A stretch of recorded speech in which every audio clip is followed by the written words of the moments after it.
चलिए दोस्तों, बात करते कक्षा 12 हिंदी की। तो आप सबको पता होगा जो हिंदी का ग्रामर पोर्शन होता है, हिंदी व्याकरण जिसे बोलते हैं, उसमें वाक्यांश के लिए एक शब्द पूछे जाते हैं। 4 दे देगा, आपको एक करना होता तो आसानी से कर ले जाते। जितने इंपॉर्टेंट क्वेश्चन मैंने लिखे हैं, इससे जितने क्वेश्चन बन सकते सभी आपको करवा देंगे। आप अच्छे से लिख के तैयार कर लीजिएगा, इसी से आपको एक क्वेश्चन उसमें से मिल जाएगा, क्योंकि 4 में से एक ही करना होता है, 2 नंबर आपको मिल जाते हैं। तो चलिए बात कर लेते हैं। सबसे पहला देखो क्या, बर्तन बनाने वाला। तो देखो एक से जितने बन सकते हो सब बता देंगे। तो अगर आपसे पूछे बर्तन बनाने वाला, तो वाक्यांश के लिए एक शब्द क्या है, तो उसे बोलेंगे कसेरा। क्या बोलेंगे? कसेरा। फिर अगर पूछ ले बर्तन बेचने वाला क्या होता है, तो ठठेरा बोलते। क्या बोलते हैं? ठठेरा बोलते हैं। तो 2 आपके तैयार हो गए, एक बर्तन बनाने वाला कसेरा हो गया, एक बर्तन बेचने वाला ठठेरा हो गया। ये आपका कंप्लीट हो गया। आगे देखेंगे, देखो जंगल में लगने वाली आग पूछा है। आगे 3 प्रकार के आपको पढ़ना है।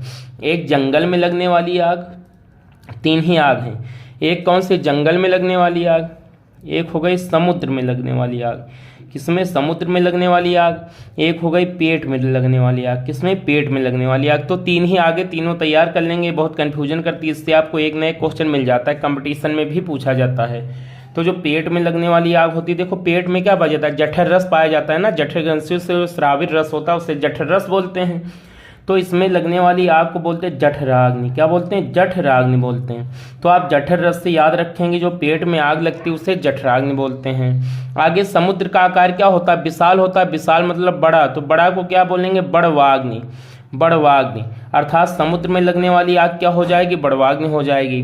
अब एक आग बची जंगल, तो जंगल दावाग्नि होता है। क्या? दावा माने जंगल, तो दावाग्नि हो गई। अब देखो जंगल में लगने वाली आग दावाग्नि, समुद्र में लगने वाली आग बड़वाग्नि बा है, और पेट में लगने वाली आग जठराग्नि हो गई। तीनों आग आपकी कंप्लीट हो गई। दूसरा क्वेश्चन भी आपके क्या हो गया? कंप्लीट हो गया। आगे देखेंगे, किसी संस्था के 25 वर्ष पूर्ण हो जाने पर मनाया जाने वाला उत्सव। तो देखो एक 25 पूछ लेगा, एक 50 पूछ लेगा, एक 75 पूछ लेगा, एक 100 पूछ लेगा। क्वेश्चन कैसे बनेगा? किसी संस्था के 25 वर्ष पूर्ण हो जाने पर मनाया जाने वाला उत्सव। तो जो उत्सव होता है उसे क्या बोलते? सिल्वर जुबली अर्थात रजत जयंती बोलते। क्या? किसी संस्था के 25 वर्ष पूरे हो जाने पर मनाया जाने वाला उत्सव जो होता है उसे रजत जयंती बोलते हैं। और जब 50 वाला हो जाएगा तो गोल्डन जुबली मतलब स्वर्ण जयंती बोलेंगे। किसी संस्था के 50 वर्ष पूर्ण हो जाने पर मनाया जाने वाला उत्सव क्या कहलाता है? स्वर्ण जयंती कहलाता है। क्या कहलाता है? स्वर्ण जयंती कहलाता है। आगे देखेंगे, अगला देख लेंगे। तो किसी संस्था के 75 वर्ष पूर्ण हो जाने पर मनाया जाने वाला उत्सव जो होता है उसे हीरक जयंती बोलते हैं। क्या बोलते हैं? डायमंड जुबली अर्थात हीरक जयंती बोलते हैं। और किसी संस्था के 100 वर्ष पूर्ण हो जाने पर मनाया जाने वाला उत्सव उसे शताब्दी बोलते हैं। क्या बोलते हैं? शताब्दी मतलब 100 होता है। क्या बोलेंगे? शताब्दी बोलेंगे। और जन्म से लेकर 100 वर्ष का समय, अर्थात आपका जब जन्म हुआ तो उससे जब आप 100 वर्ष के होंगे उस समय को क्या बोलेंगे? तो जन्म शती बोलते। क्या बोलते हैं? जन्म शती बोलते। क्या बोलते हैं? जन्म शती बोलते हैं। और देखो एक दिन का समय क्या कहलाता है, ये भी देख लो इसी टाइम जब देख रहे हो समय वाले। तो एक दिन का समय कहलाता है दैनिक। क्या कहलाता है? दैनिक कहलाता है। फिर 15 दिन का समय क्या कहलाता है, ये भी देख लीजिए यहीं पे। 15 दिन का समय कहलाता है पखवाड़ा। क्या? पखवाड़ा कहलाता है। फिर 30 दिन का समय तो आप सबको पता होगा, जो 30 दिन का समय होता है उसे मासिक बोलते। क्या बोलते हैं? मासिक बोलते हैं। तो एक क्वेश्चन के आपके करीब 5-6 क्वेश्चन तैयार हो गए। तो पूछा क्या था? किसी संस्था के, यहाँ पे देखेंगे कौन सा ये, किसी संस्था के 25 वर्ष पूर्ण हो जाने पर मनाया जाने वाला उत्सव क्या कहलाता है? तो भैया उसे क्या बोलेंगे? रजत जयंती बोलेंगे। क्या बोलेंगे? रजत जयंती। आगे देखेंगे, वह राजा जिसने चारों दिशाओं को जीत लिया हो। तो देखो राजा से जो क्वेश्चन बनते हैं मैं सब बता देता हूं। देखो 4 दिशाएं होती, भैया दिख रहा है ना। पहले देखेंगे कि 4 दिशाएं होती। एक होती उत्तर, एक होती इधर वाली क्या होती? उत्तर पूर्व हो गया। इधर वाली नीचे वाली क्या हो गई? दक्षिण हो गई। क्या हो गई? दक्षिण हो गई। ये उत्तर पूर्व दक्षिण, ये हो गई पश्चिम हो गई। क्या हो गई? पश्चिम हो गई ना। ये क्या हो गई? पश्चिम हो गई। और देखो क्वेश्चन क्या आपका पूछा था, क्या वह राजा जिसने चारों दिशाओं को जीत लिया हो। वह राजा जिसने चारों दिशाओं को जीत लिया हो उसे एक राट बोलते। क्या बोलते हैं? एक राट बोलते हैं। एक राट। चंद्रगुप्त मौर्य ने एकराट की उपाधि धारण की थी। तो इसका आंसर एकराट हो जाएगा। बट अगर आपसे पूछ ले वह राजा जिसने पूर्व को जीत लिया हो, वह राजा जिसने उत्तर को जीत लिया हो, वह राजा जिसने दक्षिण को जीत लिया हो, वह राजा जिसने क्या पश्चिम को जीत लिया हो, तो चारों राजाओं के बारे में देख लेते हैं। वह राजा जिसने पूर्व को जीत लिया हो उसे बोलेंगे सम्राट बोलेंगे। क्या बोलेंगे? सम्राट बोलेंगे, ये वाला सम्राट बोलेंगे। और वह राजा जिसने दक्षिण को जीत लिया हो उसे बोलेंगे भोज। क्या बोलेंगे? भोज। और वह राजा जिसने पश्चिम को जीत लिया हो भैया उसे बोलते हैं, क्या बोलते हैं? स्वराट बोलते, स्वराट, स्वराट बोलते हैं। और वह राजा जिसने उत्तर को जीत लिया हो विराट कोहली वाला, क्या विराट बोलेंगे? क्या बोलेंगे? विराट बोलेंगे। और वह राजा जिसने मध्य भाग को जीत लिया हो, यहाँ सेंटर वाले भाग को जीत लिया हो उसे क्या बोलते हैं? राजन बोलते, उसे क्या बोलते हैं? राजन बोलते हैं। और वह राजा जिसने चारों उत्तर दक्षिण पूरब पश्चिम सबको जीत लिया हो उसे एकराट बोलते, क्या बोलते हैं? एकराट बोलते हैं। अब दिशाओं से संबंधित क्वेश्चन भी यहाँ पे देख लीजिए ताकि भैया इससे 4 4 8 तो 10 क्वेश्चन आपके तैयार हो जाएं। एक दिशा आपकी हो गई उत्तर, ये हो गई कौन सी? पूर्व, ये हो गई उत्तर। इसके बाद आएगी दक्षिण, क्या आएगी? दक्षिण आएगी। उत्तर दक्षिण पूर्व पश्चिम, ये वाली कौन सी हो गई? पश्चिम। तो इसमें कोड पूछ लेता है। उत्तर और दक्षिण के, उत्तर और पूर्व के बीच में बना कोड क्या कहलाता है? तो 1 मिनट पेन बदल लें। देखो अगर आपसे कोई पूछ ले कि उत्तर और पूर्व के मध्य बना कोड क्या कहलाता है तो आप बोलेंगे क्या कहलाता है? ईशान कोड कहलाता है। क्या कहलाता है? ईशान। उत्तर और पूर्व के बीच की दिशा जो ये वाली होती है इसे ईशान बोलते हैं। और पूर्व और दक्षिण के जो बीच की दिशा होती है इसे आग्नेय बोलते हैं। क्या बोलते हैं? आग्नेय बोलते हैं, आग्नेय बोलेंगे। और पश्चिम और दक्षिण के बीच का जो कोण होता है, बीच की जो दिशा होती है उसे नेत्रढ़ बोलते हैं, नेत्रढ़ बोलते हैं। क्या बोलते हैं? नेत्रढ़ बोलते हैं। और उत्तर और पश्चिम के बीच की दिशा एक ही बची तो ये वायव्य हो जाएगी। क्या हो जाएगी? वायव्य हो जाएगी। तो दोस्तों आशा करते ये इतने क्वेश्चन आपके क्लियर हो गए होंगे। तो चलिए इसमें पूछा क्या था ये देख लेते। वह राजा जिसने चारों दिशाओं को जीत लिया हो उसे क्या बोलेंगे? एकराट बोलेंगे। ये हो गया। आगे देखेंगे, छत में टांगने का शीशे का कमल या गिलास जिसमें मोमबत्तियां जलती हैं।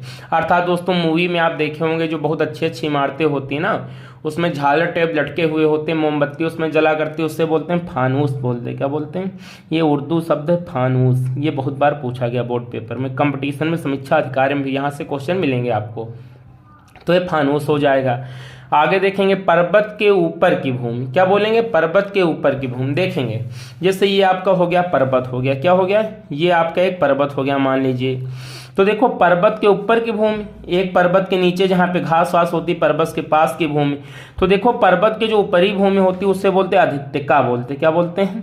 आदित्यका बोलते हैं। अब पर्वत से आपके 3 क्वेश्चन बनेंगे। पर्वत की ऊपरी भूमि आदित्यका बोलेंगे, पर्वत की निचली भूमि को बोलेंगे उपत्यका बोलेंगे। क्या बोलेंगे? उपत्यका बोलेंगे। और जो पर्वत के बीच में सकरी घाटी होती है ना, जिससे हम लोग घाटी बोलते हैं, उसको हिंदी में घाटी ने द्रोणी बोलते। क्या बोलते हैं? द्रोणी बोलते हैं। तो पर्वत की ऊपरी भूमि आदित्यका, पर्वत की निचली भूमि उपत्यका, और पर्वत के बीच में जो घाटी होती है उससे द्रोणी बोलते हैं। और एक पर्वत के बीच में दर्रा होता है, जैसे हिमालय से हम लोग अगर नेपाल से भारत आए हिमालय होते हुए, तो सकरा जो रास्ता होता है, पर्वत के बीच में जो रास्ता होता है उससे दर्रा बोलते हैं। अशोक दर्रे से ही भारत में आया था, उस दर्रे का नाम था हैबर दर्रा। क्या? हैबर दर्रा। तो पर्वत के बीच में सकरा रास्ता दर्रा, पर्वत के बीच में सकरी घाटी द्रोणी, पर्वत के ऊपरी भूमि आदित्यका, पर्वत की निचली भूमि उपत्यका हो गई। अगले क्वेश्चन की बात करते हैं। रंगमंच के पर्दे के पीछे से आने वाली आवाज, जो रंगमंच का पर्दा होता है उसके पीछे से जो आवाज आती है ना, उसे क्या बोलते हैं? जैसे नौटंकी गांव में होती है, कोई कार्यक्रम होता है ना, तो राइफल आगे दगाते हैं, आवाज पीछे से आती है, तो जो आवाज आती है उसे बोलते हैं चूलिका बोलते हैं। क्या बोलते हैं? चूलिका बोलते हैं। और जो रंगमंच का पर्दा होता है उसे यवनिका बोलते हैं। क्या बोलते हैं? यवनिका बोलते हैं। अब हो गया। अब देखेंगे कमल, इसमें पूछा है सफेद कमल। तो देखो कमल 3 प्रकार के क्वेश्चन कमल से आपको मिल सकते हैं। क्या? कमल से देखो एक होता है सफेद कमल। क्या होता है? एक होता है सफेद कमल, एक होता है लाल कमल। क्या होता है? लाल कमल। एक होता है नीला कमल। क्या होता है? नीला कमल। तो जो लाल कमल होता है उसे इंदिवर बोलते। क्या बोलते हैं? 1 मिनट, इंदिवर बोलेंगे। जो सफेद कमल होता है उसे कोकोनट बोलेंगे। क्या बोलेंगे? कोकोनट बोलेंगे। और जो नीला कमल होता है उसे क्या बोलेंगे? कोकोनट, इंदिवर। और 1 मिनट भैया देखेंगे, थोड़ा इसमें उल्टा हो गया, फिर से देखेंगे। 1 मिनट, देखो यहाँ पे लिख लेते, जल्दबाजी में गलत हो गया। देखो एक होता है सफेद कमल, एक होता है नीला कमल, इसमें बहुत कन्फ्यूजन हो जाती है, हम लोग इतनी बार पढ़ा है तब भी क्या थोड़ा दिमाग इधर उधर हुआ तो दिक्कत हो जाती। देखो सबसे पहले आप बात कर लेंगे सफ़ेद कमल की, तो जो सफ़ेद रंग का कमल होता है उसे पुंडरीक बोलते हैं। एक एक लिखेंगे बहुत ही अच्छे से, उसे बोलेंगे पुंडरीक बोलेंगे। क्या बोलेंगे? पुंडरीक बोलेंगे। आगे देखेंगे जो नीला कमल होता है, क्या नीला, उसे बोलते हैं इंदिवर बोलते हैं। क्या बोलते हैं? इंदिवर बोलते हैं। और जो लाल कमल होता है उसे कोकनद बोलते हैं। क्या बोलते हैं? कोकनद। अब तो क्लियर हो गया होगा ना। सफेद कमल पुंडरीक, नीला कमल इंदिवर, लाल कमल कोकनद हो गया। तीनों कमल की बात हो गई, जो बोर्ड में पूछेगा आप तुरंत बता देंगे। आगे देखेंगे मछली के जैसी आंखों वाली, तो देखो सबसे पहले मछली के जैसी आंखों वाली तो लड़कियों का नाम भी होता है, जिसने मीनाक्षी नाम सुना होगा। क्या? मीनाक्षी हो गया। वह लड़की जिसकी आंखें मछली के जैसे हैं उसे मीनाक्षी बोलते, क्योंकि मछली का पर्यायवाची भी मीनाक्षी है। आगे देखेंगे वह लड़की जिसकी आंखें किसके समान हो? मोर के समान हो। किसके? मोर के समान हो, उसे मयूराक्षी बोलते। क्या बोलते हैं? मयूराक्षी बोलते हैं। और वह लड़की जिसकी आंखें मगरमच्छ के समान हो, किसके समान हो? मगरमच्छ के समान हो, उसे बोलते हैं मकराक्षी बोलते। क्या बोलते हैं? मकराक्षी बोलते, मकराक्षी बोलेंगे। और वह लड़की, क्या मकराक्षी हो गया ना। और वह लड़की जिसकी आंखें बहुत सुंदर हो, क्या हो? सुंदर हो, उसे बोलते सुनैना। क्या बोलेंगे?